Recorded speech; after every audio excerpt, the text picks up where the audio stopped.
नमस्कार दोस्तों, मेरा नाम है गंगेश मिश्रा। आप देख रहे हैं मेरा यूट्यूब चैनल वैदिक IAS, जिसमें आप लोग हिस्ट्री की क्लास मुझसे पढ़ रहे हैं। और अभी तक हिस्ट्री की जो क्लास चली है उसमें पूरा का पूरा पाषाण काल और उसके आगे जो आपका हड़प्पा सभ्यता है वो कंप्लीट हुआ है, और उसके बाद वैदिक सभ्यता चल रहा है इस समय। वैदिक सभ्यता का आई थिंक ये लास्ट लेक्चर रहेगा। इसके बाद हम लोग महाजनपद काल की तरफ मूव कर जाएंगे और 6ठी शताब्दी ईसा पूर्व के जो धार्मिक सुधार आंदोलन है वो सब मुद्दों पर हम लोग बात करेंगे। तो देखते हैं जो जो चीज़ें छूटी हैं उनको यहाँ पे डिस्कस कर लेते हैं, और फाइनली आपको हम क्वेश्चन भी बताते चलेंगे कि कौन कौन से क्वेश्चन आए हैं और कैसे कैसे उनको टैकल करना है। बाकी आप लोग अवेयर रहिए, खूब जम के पढ़ाई करिए, क्योंकि जो आयोग की इस समय आयोग का कैलेंडर आया हुआ है ये आपको बहुत कुछ दे रहा है। इस साल में अगर आप सिलेक्शन लेना चाहें तो बड़े आसानी से ले सकते हैं। काफ़ी सारी पोस्ट हैं, काफ़ी सारी अपॉर्चुनिटीज़ हैं, आप लोग आराम से उसे कर सकते हैं। तो बिना समय गंवाए हम लोग शुरू करते हैं आज का लेक्चर।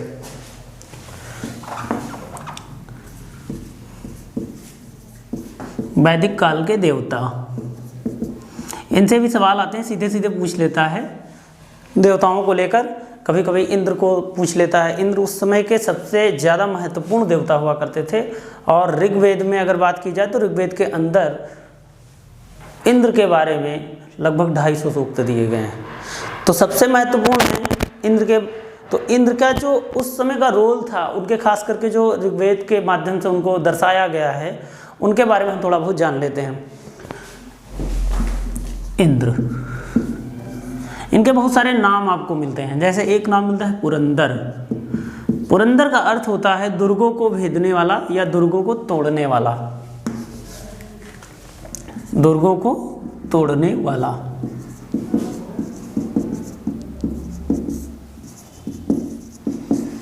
एक नाम मिलता है उद्भिद। उद्भिद, इसका अर्थ होता है बादलों को भेदने वाला। बादलों को भेदने वाला। अच्छा, इनके कई सारे नाम हैं। जो इंद्र की उस समय की इम्पोर्टेंस थी वो इस तरह थी कि इंद्र को मारपीट वाला भी देवता कहा जाता था, और साथ ही साथ उनको उस समय के जो क्लाइमेटिक कंडीशन थी उसमें भी इंक्लूड इनका रहता था, इन्फ्लुएंस रहता था। इनके बारे में एक सवाल आया था PCS में ही पिछले साल पूछा गया था कि निम्न में से इंद्र को किन किन तरह का देवता माना गया है। तो उसमें बताया गया बारिश का, आंधी तूफान का। तो ये सारी चीज़ें सही थी इनके साथ में, ठीक है। और बाकी आप लोगों ने कभी कभी प्रोग्राम वगैरह देखा होगा तो उसमें भी दिखाता है कि इंद्र के हाथ में वज्र रहता है, हड्डी का बना हुआ, और उसको ऐसे ही सीधा करते हैं, तुरंत बारिश वगैरह होने लगती है। खैर वो सब अलग बातें हैं, लेकिन जो ऋग्वेद की बात है उसमें कई सारी चीज़ें इसमें बताई गई। तो सबसे पहली बात तो यहाँ पे ये भी पूछा गया है कितने सूक्त हैं इनके लिए, तो ये हैं 250 सूक्त, ठीक है। 250 सूक्त किसके लिए हैं? इंद्र के लिए हैं। इनका एक नाम है पुरंदर, दूसरा नाम है उद्भिद, तीसरा नाम है इनका वृत्तासुर हंता। एक वृत्तासुर राक्षस था जिसकी इन्होंने हत्या की थी, इसलिए इनका नाम वृत्तासुर हंता भी पड़ा है। तो इस तरह से इनके बारे में 3-4 तरीके के सवाल बनाए गए हैं। एक बार ये पूछ लिया गया था कि दूसरे नंबर का कौन सा महत्वपूर्ण देवता था जिसका वर्णन ऋग्वेद में किया गया है। तो दूसरे नंबर का कौन सा है? अग्नि है। और अग्नि के महत्वपूर्ण होने के पीछे जो साक्ष्य है वो यही है कि इनके साथ में 250 सूक्त थे, तो इनके साथ 200 सूक्त हैं। और सबसे बड़ी बात है, आपको मैंने पहले भी बताया था, जो ऋग्वेद के मंडल हैं 10, उसमें से 2 मंडल, दूसरे मंडल से लेकर 7वें मंडल तक के सभी मंडलों की शुरुआत जो हुई है वो अग्नि के उच्चारण के साथ हुई है। मतलब अग्नि की स्तुति के बाद सारे के सारे मंडलों की शुरुआत हुई है, लेकिन 2 से 7 तक, पहला 8वां 9वां 10वां नहीं। और 10वां मंडल सबसे पुराना है, सबसे बाद का है, जिसमें पुरुष सूक्त है। ये सारी चीज़ें हम लोगों ने चर्चा कर ली थी। उसके बाद अगला देखते हैं। इसके जो देवता हैं इनको कई कैटेगरी में बांट दिया गया है। जैसे एक पूछा जाता है कभी कभी आकाश के देवता, और कभी कभी पूछ लिया जाता है अंतरिक्ष के देवता। याद रखिए दोनों में अंतर है। अंतरिक्ष के देवता में इंद्र को रखा जाता है, आकाश के देवता में नहीं रखा जाता। वो अलग मुद्दा है कि जो ऋग्वेद है वो अंतरिक्ष और आकाश में क्यों अंतर करता है, वो अलग की बातें हैं। तो हम देख लेते हैं इनके जो कैटेगरी बनाई गई हैं, आकाश के देवता और अंतरिक्ष के देवता, उसमें कौन कौन से देवताओं को रखा गया है।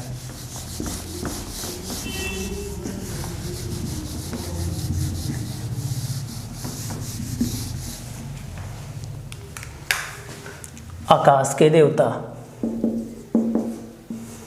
तो आकाश के देवताओं में जो हैं वो सूर्य है, वरुण है, सूर्य, वरुण, जो सारे नामों को ध्यान से देखिएगा, क्योंकि इन नामों में बार बार जो कूट मिलाने वाले सवाल आते हैं उनमें से एक दो नाम गायब कर दिए जाते हैं, अन्य नाम डाल दिए जाते हैं। इससे वहाँ पे कन्फ्यूजन क्रिएट हो जाती है और आप गलत कर देते हैं सवाल, और जबकि सवाल में सीधा सीधा सवाल आ जाता है, उसमें कुछ ज़्यादा मेहनत नहीं करनी रहती। वरुण, पूषण, वरुण, पूषण, मित्र, विष्णु,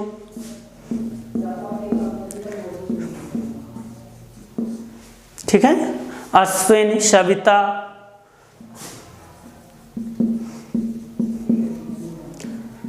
जो सविता है ये जो सूर्य की चमक होती है उसको सविता बोला गया है, और इन्हीं सविता के लिए ही जो तीसरा मंडल है ऋग्वेद का, जिसकी रचना विश्वामित्र ने की है, उस तीसरे मंडल के रचनाकार विश्वामित्र ने सविता के लिए ही गायत्री मंत्र की रचना की थी। ये सवाल आया है एक दो बार, गायत्री मंत्र की रचना, ठीक है। ये किसके लिए? सविता के लिए हो। सविता कौन है? सूर्य की चमक है, सूर्य की चमक, ठीक है। तो इस तरीके से ये कौन से देवता हैं? ये आकाश के देवता है। वरुण तूफान वाले हो गए, ठीक है, वरुण दो बार लिख गया है, कोई बात नहीं। और जो ये पूषण देवता हैं, याद रखिए ऋग्वैदिक काल में जो ये पूषण देवता हैं वो आकाश के देवता हैं, लेकिन जब उत्तर वैदिक काल की बात करेंगे तो इनका पद काफ़ी विस्तीर्ण हो जाता है, काफ़ी महत्वपूर्ण हो जाता है। यही पूषण सबसे महत्वपूर्ण देवता के रूप में सामने आते हैं, ठीक है। और ये किसके देवता थे? ये जानवरों के देवता थे। तो ये जानवरों के देवता थे, और जब उत्तर वैदिक काल में आएंगे तो ये अनार्यों के देवता हो जाएंगे और ही बहुत ही महत्वपूर्ण देवता हो जाएंगे। तो इसलिए इनको भी आप ध्यान रखिएगा।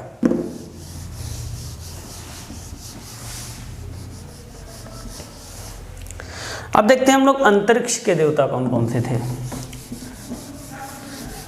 अंतरिक्ष के देवता,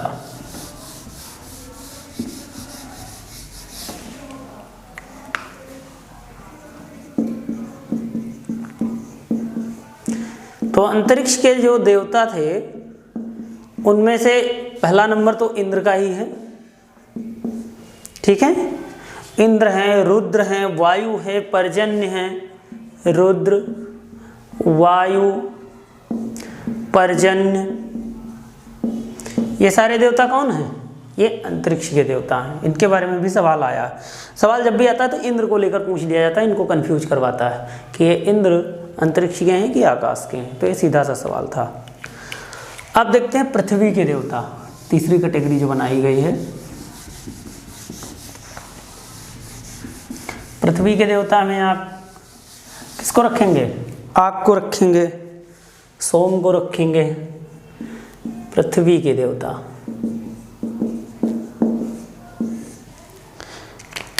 सॉरी, इसमें कौन आएगा? अग्नि, सोम, अग्नि, सोम, पृथ्वी, बृहस्पति।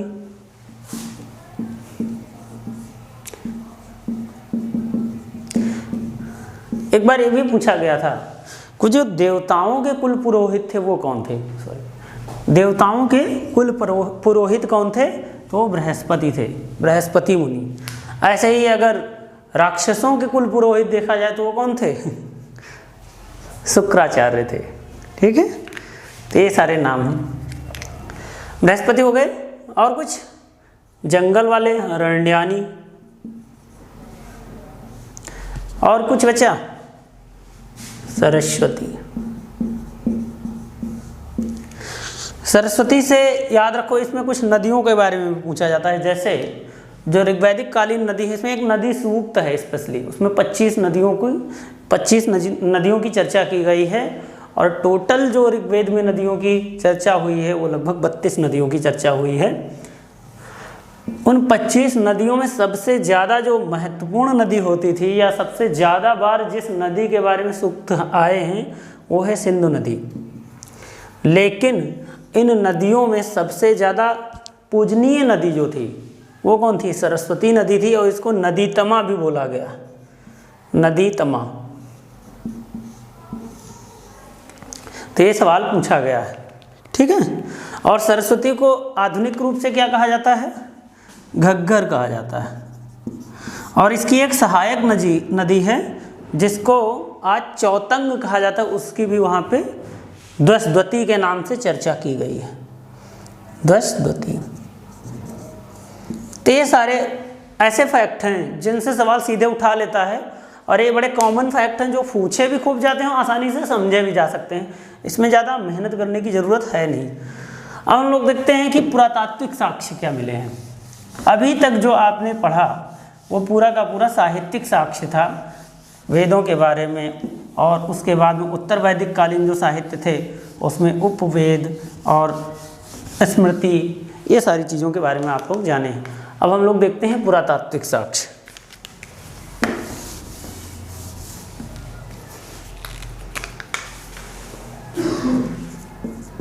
पुरातात्विक साक्ष्य तो वैदिक कालीन जो पुरातात्विक साक्ष्य, वैदिक कालीन मतलब ऋग्वैदिक और उत्तर वैदिक दोनों, उसमें कौन कौन से ऐसे पुरातात्विक साक्ष्य मिले हैं जिनसे बताया जा सकता है कि ये कब का है, या इस टाइम के मतलब जो ये साक्ष्य मिला है उसके टाइम पर कौन सा काल चल रहा था, ऋग्वैदिक काल या उत्तर वैदिक काल, इसकी चर्चा की जाती है। तो आप लोगों को बताने की ज़रूरत नहीं है, पहले भी हम पहले लेक्चर में बता चुके हैं।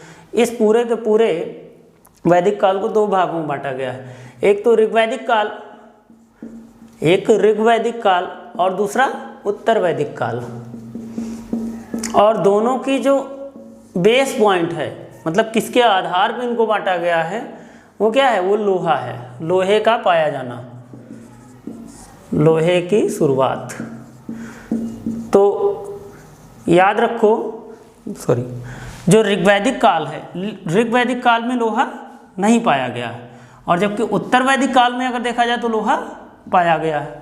इसका मतलब जो ऋग्वैदिक काल के साक्ष्य मिलेंगे, खास करके पुरातात्विक साक्ष्य, वो क्या मिलेंगे? लौह पूर्व अवस्था के मिलेंगे, मतलब वो ऐसी अवस्था के होंगे जिनको देखकर ये पता लगाया जा सकता है कि उस समय तक लोहे की शुरुआत नहीं हुई थी। और जो उत्तर वैदिक कालीन पुरातात्विक साक्ष्य मिलेंगे वो सब क्या होंगे? लौह के बाद की अवस्था होगी, यानी कि लोहे की प्राप्ति के बाद की अवस्था होगी। उनके जो मॉडल होंगे, उनकी जो पॉलिश होगी, उसमें कहीं ना कहीं लोहे का इन्फ्लुएंस होगा। इससे पता चल जाता है कि ये उत्तर वैदिक काल के साक्ष्य हैं। तो ये दोनों साक्ष्यों में देखते हैं क्या क्या मिला है, इसके बारे में थोड़ी बहुत चर्चा कर लेते हैं। तो ऋग्वैदिक काल में क्या क्या मिले हैं?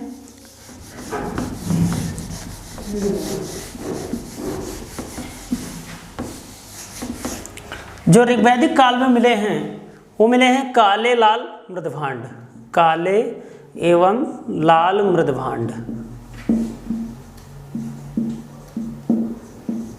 मृदभांड से आपको कंफ्यूजन नहीं होनी चाहिए। मृदभांड का मतलब होता है मिट्टी का बर्तन, पकी हुई मिट्टी का बर्तन, उसको मृदभांड बोलते हैं। तो काले और लाल रंग के जो मृदभांड मिले हैं वो सब कब के हैं? ऋग्वैदिक कालीन हैं। इसका मतलब वो लौह पूर्व अवस्था के मृदभांड हैं, ठीक है। इनको आप लिख सकते हैं लौह पूर्व अवस्था के मृदभांड। और जो दूसरे वाले हैं उसमें कुछ ऐसी भी चीज़ें पाई गई हैं जो लगती हैं कि नहीं ये थोड़ा बाद की हैं। जैसे इधर की बात करूं तो north black polished where, NBPW, मतलब उत्तरी काले पॉलिश मृदभांड। ये कहाँ मिल रहे हैं? उत्तर वैदिक काल में। लेकिन ऋग्वैदिक काल में कौन से हैं? काले एवं लाल मृदभांड। साथ ही साथ ऋग्वैदिक काल में दो तीन चीजें और भी मिली हैं, जैसे ताम्रपुंज मिले हैं। तो अगर कहीं किसी स्थान से ताम्रपुंज की प्राप्ति हो रही है तो माना जाता है कि यह स्थान ऋग्वैदिक काल के समय का है, और जो इसमें वस्तुएं मिल रही हैं वो सब कब की हैं? ऋग्वैदिक काल की हैं। ऐसे ही गेरुवर्णी मृदभांड, गेरुवर्णी मृदभांड, ये भी कब के हैं? ये भी ऋग वैदिक काल के हैं, ठीक है। और जो उत्तर वैदिक कालीन हैं, उत्तर वैदिक कालीन में ये NBPW के अलावा चित्रित धूसर मृदभांड भी देखे गए हैं, चित्रित धूसर मृदभांड। ये ऐसी चीजें हैं जिनके आधार पर ये कंफर्म कर लिया जाता है कि संबंधित साक्ष्य किस जमाने के हैं, मतलब इस वैदिक काल में किस जमाने के हैं, ऋग वैदिक काल के या उत्तर वैदिक काल के। इन्हीं साक्ष्यों के आधार पर कंफर्म हो जाता है। अब हम थोड़ा देखते हैं कि इनकी संस्कृति कैसी रही होगी। तो संस्कृति में ज़्यादा कुछ दिमाग नहीं लगाना है, बस केवल ये देख लेना है कि जो उस समय की व्यवस्था थी उसमें कौन कौन सी चीज़ें नई आ गई थी। तो मैं बता दूं, जो जन थे, अभी तक जन देख रहे हैं ना, वो धीरे धीरे जनपद की तरफ भागना शुरू हो जाते हैं। लेकिन ये वैदिक काल नहीं, वैदिक काल के बाद की अवस्था होगी अगर वो जनपद में कन्वर्ट हो जाते हैं, ठीक है। यहाँ पे जो राजा हुआ करता था, राजा को मैंने शुरुआत में ही बताया था कि राजा का चुनाव होने लगा था और चुनाव में समिति भाग लेती थी, मतलब समिति चुनाव करती थी कि कौन राजा बनेगा, क्योंकि वो आम जनमानस की सभा थी, उसमें ज़्यादातर लोग होते थे। लेकिन जो सभा होती थी, सभा उनकी कैबिनेट टाइप की होती थी, मतलब अगर कुछ नियम बनाने हैं, कोई ऐसा निर्णय लेना है खास करके न्यायिक तरीके का, तो लास्ट तो निर्णय राजा का ही होता था, लेकिन सुझाव किसका होता था, सभा का हमेशा सुझाव होता था और राजा हमेशा इनसे बातचीत करता था, उसके बाद कोई निर्णय लेता था। तो इस तरीके से ये चीज़ें तो कंटिन्यू चल रही थी। लेकिन जो राजा थे उनके नाम अलग अलग क्षेत्रों के हिसाब से अलग अलग हो गए थे। जैसे उत्तरी क्षेत्र में जो राजा होता था उसका नाम क्या बन गया था, विराट, ठीक है। उत्तरी क्षेत्र में राजा को विराट कहा जाता था, दक्षिणी क्षेत्र में राजा को भोज कहा जाता था, पूर्वी क्षेत्र में जो राजा होता था उसको सम्राट कहा जाता था, सम्राट। जो पश्चिमी क्षेत्र का राजा होता था उसको स्वराट कहा जाता था, मध्य क्षेत्र वाले को राजा कहा जाता था, और जो समस्त क्षेत्रों का स्वामी होता था, मतलब जो कहीं ना कहीं सबके ऊपर अपना अधिकार बनाए रखता था, उसको एक राट कहा जाता था। क्या कहा जाता था, एक राट। ये उपाधि आपको बाद में नंद वंश में महापद्म नंद के द्वारा ली हुई मिलेगी। आपको जब इतिहास में हम नंद वंश पढ़ाएंगे तो उसमें बताएंगे कि महापद्म नंद ने एक राट की उपाधि भी ली थी। तो ये आगे का मतलब एक आगे का फैक्ट हो जाएगा। हालांकि इससे भी सवाल आया है, एक राट महापद्म नंद को लेकर भी सवाल पूछा गया। एशियंट हिस्ट्री में खूब सवाल पूछे जाते हैं और रटे रटाए सवाल पूछे जाते हैं, ज़्यादा मॉडिफिकेशन नहीं करते हैं, इसलिए इसमें कुछ ज़्यादा मेहनत नहीं करनी। अगर आपने एक बार प्रयास करके पूरा पढ़ लिया तो आप कभी भी बैठोगे आराम से सवाल सॉल्व हो जाएगा। इसमें मेहनत होना ही नहीं, बाद में आपको ज़्यादा इसमें परेशान होना नहीं है। सबसे अच्छा विषय है और बहुत ही ईजी है, बस इसको थोड़ा ध्यान से पढ़ते रहिए और इसके जो लॉजिक है उनको मेंटेन करते रहिए, आप आराम से उसको कर लेंगे, कोई दिक्कत नहीं आएगी।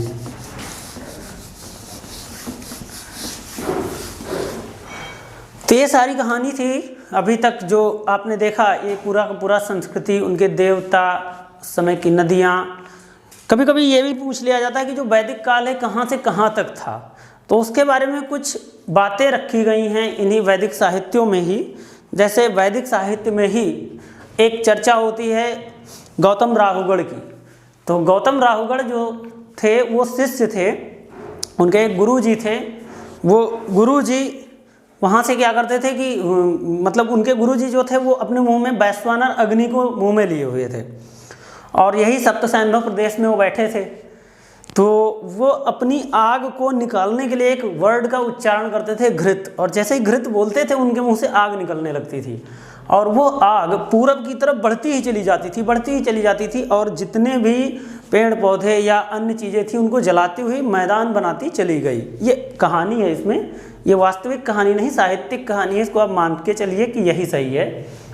फिर उस जो वहाँ पे मैदान उनके द्वारा पैदा किया गया, उस आग के द्वारा उस मैदान में वो लोग बसते चले गए और उनके पीछे पीछे गुरु जी के ही पीछे पीछे उनका जो शिष्य था गौतम राहुगढ़ वो भी साथ साथ में चला और फाइनली उसने देखा कि गुरु जी की जो आग अभी तक चल रही थी वैश्वानर अग्नि, वो गंडक नदी को क्रॉस नहीं कर पाई, वहाँ पर वो बुझ गई। तो गंडक नदी को उन्होंने सदानीरा नाम से प्रसिद्ध किया है वहाँ पे नीरा नदी का नाम उत्कीर्ण किया गया है, जिसके बारे में बताया गया है कि यही गंडक है। तो बताया जाता है कि जो बिहार की गंडक है उसके आगे आर्य लोग नहीं जा पाए, लेकिन उससे पहले तक पूरी की पूरी स्थिति में उनके आर्यों के निवास पाए गए। दक्षिण की अगर बात करें तो ये जो विंध्य क्षेत्र है, विंध्य क्षेत्र के उत्तर में पूरा का पूरा क्षेत्र आर्यों का था। पश्चिम में बात करें तो अफगानिस्तान से लेकर इधर बिहार में गंडक तक, और दक्षिण में अगर देखें तो यहाँ पे आपका जो विंध्य क्षेत्र है इससे लेकर उत्तर में हिमालय पर्वत तक, ये पूरे के पूरे उत्तर भारत क्षेत्र में पाए जाते थे। लेकिन उत्तर वैदिक काल में अगर बात करें तो उत्तर वैदिक काल में आर्यों का जो दबदबा था, या कह सकते हो कि ये जो वैदिक सभ्यता थी ये पूरे के पूरे हिमालय से परिचित हो चुकी थी, और साथ ही साथ उत्तर भारत का पूरा क्षेत्र कवर कर चुके थे, और उसका नाम उन्होंने आर्यावर्त रखा था। तो ये सारी बातें हैं जो वैदिक काल से संबंधित थी। अभी तक हम लोगों ने चर्चा कर ली, और इससे कोई सवाल बचेगा नहीं, क्योंकि हम लोग बाद में टेस्ट वगैरह भी देख लेंगे, टेस्ट वगैरह भी करवाएंगे, उससे सवाल जो नए नए बनाए जा सकते हैं उनको भी हम वहाँ पे चर्चा कर लेंगे। तो आज के लिए इतना ही, और आगे अगले वीडियो में हम आपसे जो बात करेंगे वो महाजनपद काल और 6ठी शताब्दी ईसा पूर्व के सारे जो धार्मिक सुधार आंदोलन है उनके बारे में चर्चा करेंगे, कैसे आए और उनके आने के कारण क्या थे, और क्या वो बाद में सरवाइव कर पाए या फिर मतलब सस्टेन कर पाए, या उनके भी कहीं ना कहीं दोष सामने दिखे। ये सारी चीज़ों पे हम लोग बात करेंगे। आप लोग लगातार वीडियो देखते रहिए, और नीचे हमारे जो डिस्क्रिप्शन दिया गया है उसमें देखिएगा, पूरा का पूरा आपको सारे के सारे वीडियो मिल जाएंगे। उसको बेहतर तरीके से देखिए, लाइक करिए, कमेंट करिए और सब्सक्राइब भी करिए चैनल को, और बेल आइकन दबा दीजिए, जिससे आपको हमारी द्वारा जो बनाई गई वीडियो हो सबसे पहले मिल जाए, आप लोगों को कन्फ्यूजन ना हो। ठीक है, धन्यवाद।